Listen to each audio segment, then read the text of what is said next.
أورد صاحب مجمع الزوائد بسند جيد، هو الهيثمي محدث، أن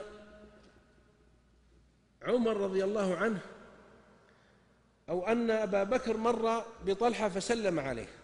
أبو بكر مر بطلحة بن عبيد الله، أو أبو بكر وطلحة من العشرة، فلم يرد عليه السلام بعد وفاة الرسول صلى الله عليه وسلم.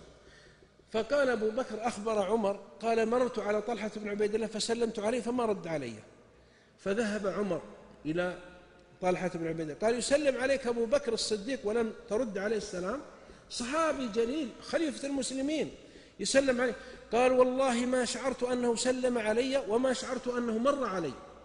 قال لعله أصابك شيء من إمرة ابن أخيك، لأنه يوم تولى الخلافة قال والله ما بي شيء، وإني أراد أنه أهل لذلك، لكن الرسول صلى الله عليه وسلم أخبرنا بكلمة يقول صلى الله عليه وسلم إني أعلم كلمة ما يقولها مسلم إلا وجد لها روحا ونورا وريحانا في سكرات الموت، ثم نسيت أن أسأله فلما مات أصابني ذهول. أصاب طلحة ذهول لأنه ما عرف هذه الكلمة، فلما مات الرسول صلى الله عليه وسلم صارت هذه القضية الكبرى هي قضيته.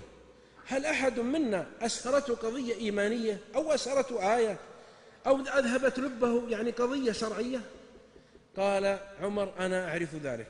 قال قل بأبي أنت أمي. قال سمعت صلى الله عليه وسلم يقول إني أعلم كلمة من قالها في سكرات الموت وجد لها روحا ونورا وريحانا.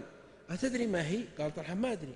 قال هي الكلمة التي ألاص عليها عمه أبا طالب، وهي لا إله إلا الله، أشهد أن لا إله إلا الله محمد رسول الله، فرجع عقله له.